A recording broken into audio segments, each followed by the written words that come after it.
Long ago, a YouTuber named Indeed came to me and said, I need a super easy build base without any complicated tricks, preferably a 2x2, where I can set up electricity and auto sort. You know, all that stuff. I took on the challenge, and together we started creating his new dream base. And that's how the first Indeed base was born. It was a monolithic base built from a single TC with a refinery on the first floor and an open core on the third. The TC on the ground floor was protected by 2 walls, and the base's main strength lay in the fact that raiders would almost always blow through the first 2 floors without touching the crucial top floor, where all the resources were stored. With these features in place, I handed him the base, and he set off to record some of his best survival runs. No. Fast forward almost 2 years, and by sheer coincidence, I recently got to see what had become of my creation. Honestly, I was blown away. Not only were there some bizarre new floors added on top, but just look at this compound. Don't worry, my first thought was the same as yours. What the fuck is this piece of shit? But everything was explained to me, and now I really get why it all makes sense. Come on, let's go. Fuck you.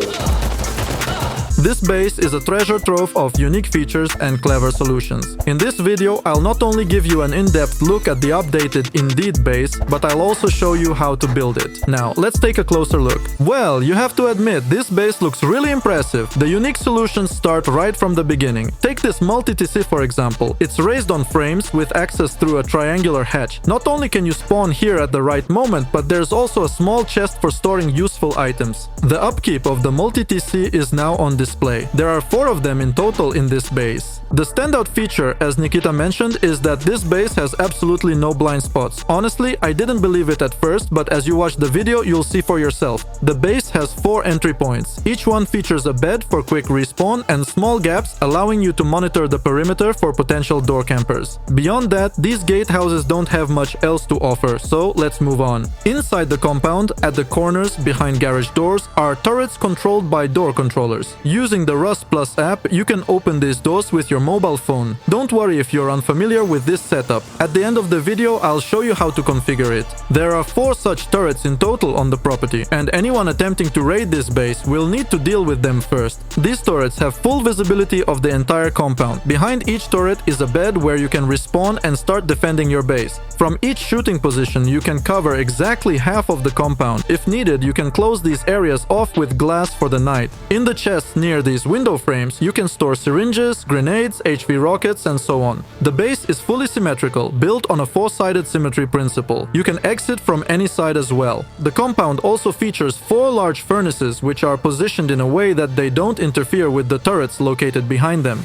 By the way, this base doesn't have just one entrance, it has 2, located opposite each other. These entrances lead you directly to the shooting floor, and now you'll see for yourself that this base has absolutely no blind spots. First, let me highlight the fact that this base offers a fully circular shooting floor. That's a very significant advantage. Remember those turrets I mentioned earlier that were positioned outside the compound? All those turrets are fully visible from here without any obstructions. There's literally no place under the base or within the compound where someone could hide from you, not even outside the compound. Initially, I thought this compound was completely unnecessary, but after seeing this feature, I've honestly changed my mind. The shooting floor is also equipped with shotgun traps in every possible location. These could become a real issue for raiders who forget about them. On the 4th floor, there's a shaft that passes straight through, allowing access to the 5th floor above or down to the lower floors. Let's start with the lower part of this base, as there's a 90% chance that raiders will target it first. Here you'll find plenty of storage boxes, which you'll use until your base is fully built. There's also a unique feature. You can shoot at anyone who jumps down toward you while remaining completely safe. Neither grenades nor Molotov cocktails can be thrown into this area. This feature is so effective that Nikita uses it across 2 floors in his base. These 2 floors also serve as the main respawn points in this base. As you may have noticed, there are 2 beds on the 3rd floor, and now we're on the 2nd floor, where there are also 2 beds. The first floor is your starting 2x2 core. Storing valuable resources here doesn't make sense, since this is the part that raiders will target first. Here's the main TC, and its upkeep is now displayed. This base is designed for a whole month and is ideally suited for a team of 4 players. Now, I've already mentioned several times that raiders will likely target the first floor. So, you might be wondering, hidden joint, where do you recommend storing resources in this base? Don't worry, we'll get to that shortly.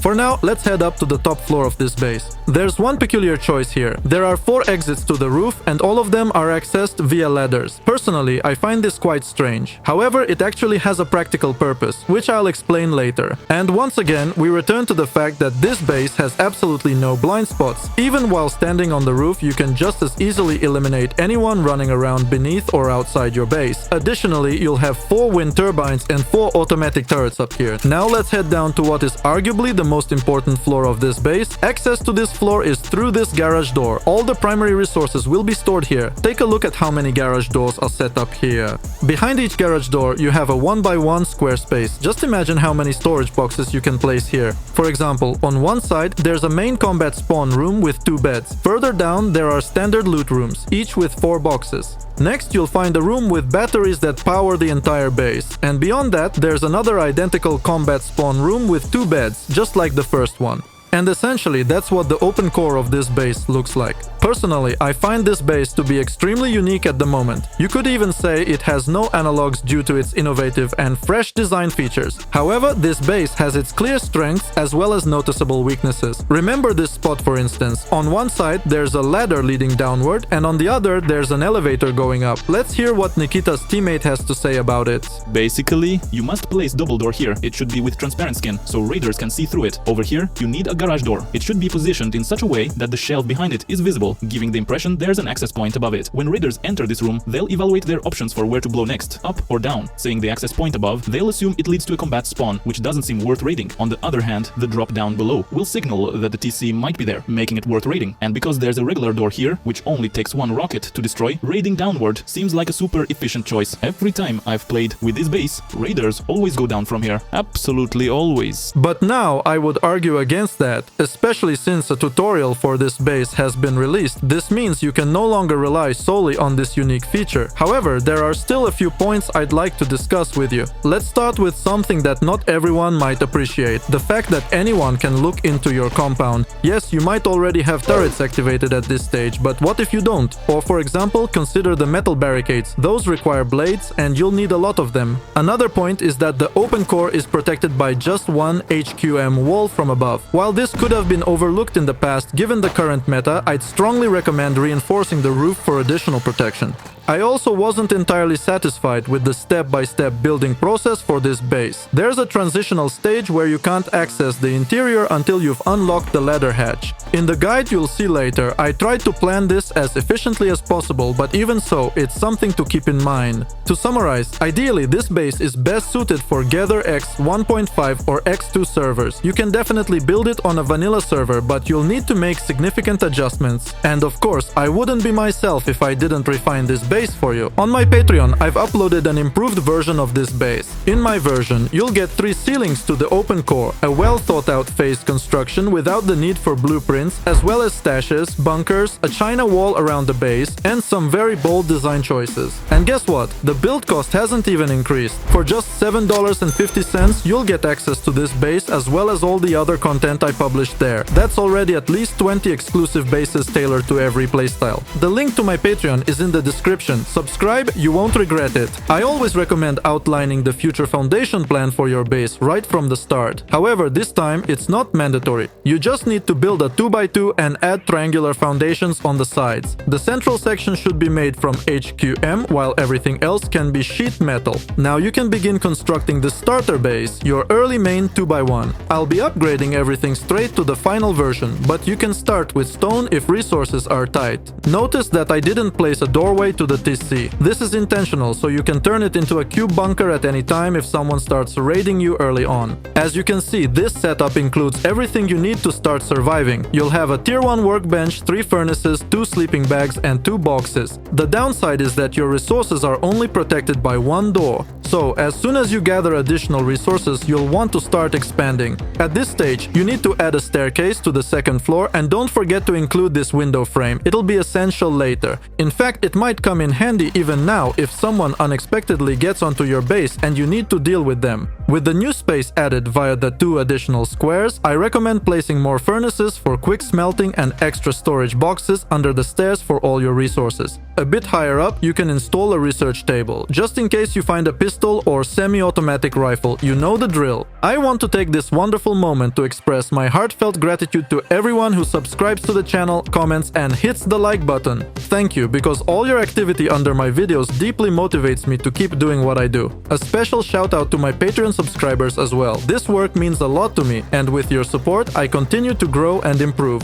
For new viewers, let me remind you that I release 4 new base building videos every month. 2 of them are available on YouTube, while the other 2 are Patreon exclusives, so make sure to subscribe to not miss a thing. When it comes to upgrades, upgrade everything to sheet metal and use stone for double door frames. If you have a lot of HQM toward the end of your wipe, prioritize upgrading this floor first, as it's the most likely target during a raid. Initially, this area will base a furnace room and additional storage spaces. However, the way you'll access your base will change slightly. It's not the most convenient, but given the design of this base, there's no alternative. Here's how it looks from a player's perspective. Everything is super clean, super easy, with plenty of space, making it very user-friendly. The next step is to boost the base's defenses, so it can't be easily destroyed with just a few rockets early on. I recommend immediately adding additional walls for protection, building them at least 2 floors high. But pay close attention to one important detail. On the side with the temporary entrance, you should only add 2 triangular buffer walls, not 3. This area will later become the main entrance to the base. On the opposite side, repeat the same process. If by this stage you've already unlocked the ladder hatch, you can follow the guide further and create a fully functional main entrance. However, it's unlikely you'll have the ladder hatch unlocked at this point, so for now use twig roofs for access. On all other sides, replicate the same process. Just don't forget to prepare a future shooting floor entrance on the opposite side of the temporary access. In simpler terms, do it exactly like I show in the video. Everything is done correctly. At this stage, we need to add another floor. Most likely, if raiders come for you now, they will raid through the doors, as the lower levels are already protected by 2 walls everywhere.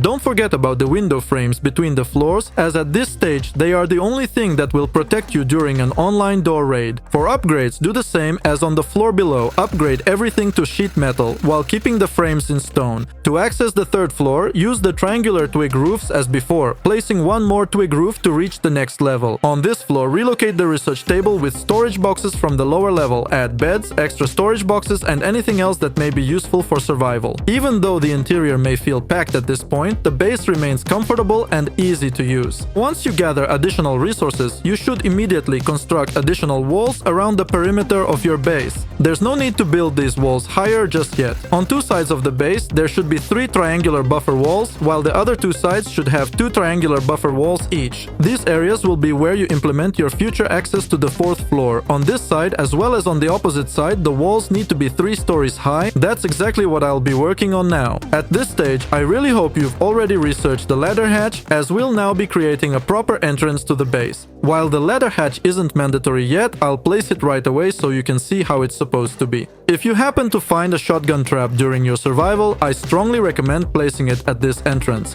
Without a shotgun trap, if someone door camps you on the 1st floor, they'll have direct access to your shooting floor, which is unacceptable both for me and for you. Alternatively, you can replace the shotgun trap with a flame turret, which often drops from roadside barrels. As for upgrades, it's best to upgrade everything here to sheet metal, as these are the first floors of the base and will likely be the primary target for raiders. I wouldn't risk leaving anything here as stone. 4 rockets to breach the lower floors is far too easy for a raider, especially given this house and its design. If you don't have the ladder hatch yet, don't worry, it's not essential for now. You can manage with just a basic ladder. Once everything is finished, you can replicate the same entrance design on the opposite side of the base. Now that the proper entrance to the 4th floor is complete, it's time to move forward. The 4th floor serves as your full circular shooting floor. Additionally, this is where you'll have access to the next level, which leads to the open core of the base. Just be careful not to accidentally block off your future access to the open core. Otherwise, you might forget about it later and you won't have the spacious loot room that this base offers. If you have any any questions about this base or any other builds from my channel, feel free to reach out to my Discord. Either I or my team of helpers will assist you. You'll find the link to my Discord in the pinned comment. Once you've built everything here as shown in my video, don't forget to place doors everywhere. You never know when some naked might sneak in and start door camping you. On this floor, you can place a repair bench, a tier 2 workbench for quick crafting, additional storage space, and any other essentials you may need during your survival. Now, let's start building the 5th floor of this base, which will serve as your open core. To begin, you need to place 2 square ceilings around the entire perimeter of the 2x2 core. This area is crucial for the base, so everything here must be upgraded to HQM. Don't forget about the ceilings that were initially sheet metal. Those need to be upgraded too. Next, along the entire perimeter of the square ceilings, place full walls. Initially, you can upgrade them to stone or sheet metal if you prefer, but eventually they must be HQM. The frames and walls inside your open core can be stone, but keep in mind that once you unlock HQM doors, you'll want to upgrade these frames to sheet metal. Otherwise, if an HQM door is placed in a stone frame, the frame will break before the door. You get the idea, right? Once you've finished the interior, it's time to cover everything with ceilings. This step is simple. Just place square ceilings everywhere. These also need to be upgraded to HQM, just like the walls. After you've completed this step, let's take a look at how the base looks from the outside. At this stage, your base should look like this. Now let's take a look at how the open core is set up in this base. In this area, you'll have a locker for gear with additional boxes nearby. In the dead end room, there will be 2 beds. Next, fill all the square loot rooms with storage boxes. If you have the new DLC barrels, you can use those as well. Don't forget to place a level 3 workbench at the end of this section to make crafting more convenient. At the very end, in another dead end, there will be another combat spawn with 2 beds. Now, let's see how this looks from the player's perspective. You can see it fits a lot of storage boxes and everything is still very convenient to use. There's plenty of space for a complete survival setup, which should be enough for everyone. However, I wouldn't recommend staying at this stage for too long because we still don't have a shooting floor yet. Let's build the shooting floor now. Start by placing a square foundation and extending it with 3 more square foundations. Then remove the central foundation and replace it with triangular foundations arranged as shown in the video. Eventually, these triangular foundations should be upgraded to sheet metal. If you don't have enough metal yet, you can temporarily upgrade them to stone. Once the foundations are set, place frames that are 3 stories high. These frames will support the shooting floor, so they must be upgraded to sheet metal. The first 2 floors can be upgraded from below, but the 3rd floor must be upgraded from the 4th floor. Simply jump on them from the 4th floor and upgrade. Next, place the ceilings in the same arrangement as shown in the video. Upgrade these to sheet metal to prevent them from being easily destroyed. Double check the gaps I've left and ensure yours look the same. Repeat this process on all 4 sides of the base. Since this is a 2x2 base, it has 4 sides, and you'll need to replicate this setup on each one. Next, the shooting floor setup is fully prepared. Head to the 4th floor and start building the shooting floor. To replicate it exactly as I do, follow the steps shown in the video. If you want to practice building this base, I highly recommend using my new build server. Connection links are the first in the video description. On the server, you can not only learn how to construct this base, but also load its complete version using the provided code. I put a lot of effort into building this for you, so leave a like if you enjoy it. On the server, you can rate bases, experiment with designs, or add creative decorations to the exterior. It's a fantastic server and I genuinely recommend checking it out. Take note, in this section you need to use square roofs, not triangular ones. Triangular roofs are an option, but they don't look as good. Since the base is symmetrical, everything needs to be identical on all sides. The shooting floor is critical for online defense, so I strongly recommend upgrading everything here to sheet metal. The only element you can leave in stone is the angled shooting floor roofs. Ideally, use the Brutalist stone skin for these. I'm currently using a metal container skin, but that's just to make it look good. And that's it, one side is fully complete. So what's next? You'll need to repeat the same process on the remaining 3 sides. Notice how the open core is now surrounded by an additional wall layer, making it much harder to blow up from the side. Lastly, don't forget to place shotgun traps above the triangular roofs. This can become a real problem for anyone running around your base. Once that's done, you're ready to move on to the next stage. Now, we need to finish constructing the roof of this base. Start by adding ceilings to these sections. Next, place walls as I do in the video.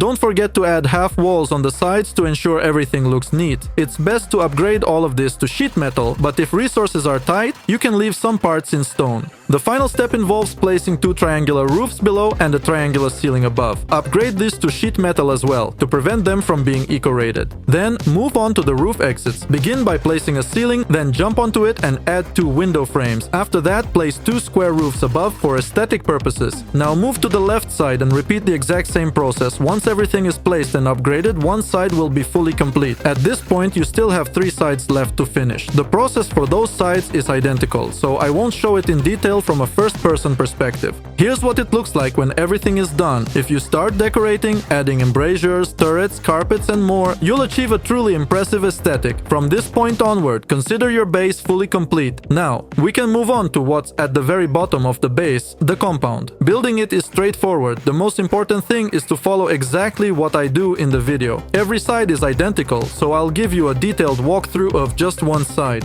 We're about to build a wall that allows you to shoot at enemies outside the compound. You might remember this from the tour at the beginning. That's exactly what we're building now. I recommend upgrading the Great Wall entirely to sheet metal. If you leave it in stone, it will consume a lot of resources over time. Now that the main foundations are ready, let's prepare an exit for the compound. It's a simple process. Place half walls, then add a ceiling on top of them. Next, climb up and add frames for double doors and window frames. Once that's done, you can move forward. Specifically, you'll need to place slanted roofs along the entire edge of your China wall. For square foundations, place square roofs, and for triangular foundations, place triangular roofs. It's a simple process, and you shouldn't encounter any issues. I've shown you one side, the other sides are built in exactly the same way. Regarding upgrades, there are a few nuances. These slanted roofs should only be upgraded to regular metal. If you use any other material, you won't be able to place metal barricades later. Once one side is complete, repeat the process for the other sides. That's it. Next, we'll start building the sections between the parts we just constructed. There's a bit less work to do here. As before, upgrade everything to sheet metal and don't forget to leave space for a future exit from the compound. One key detail: do not upgrade the central foundation. Make sure to remember that.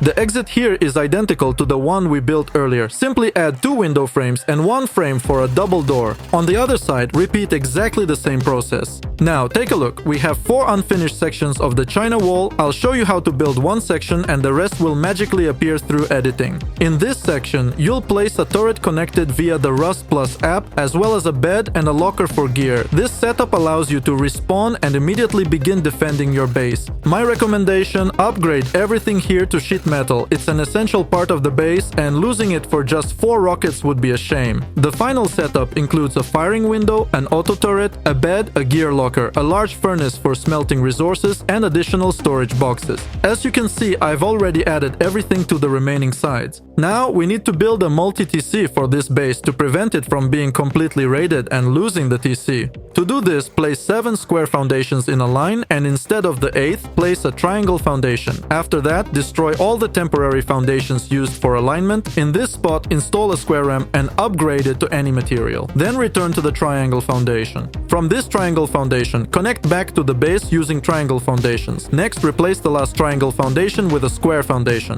Do this by placing a triangle, square, triangle, then breaking the unnecessary pieces. Afterward, place 2 triangle foundations and a square foundation.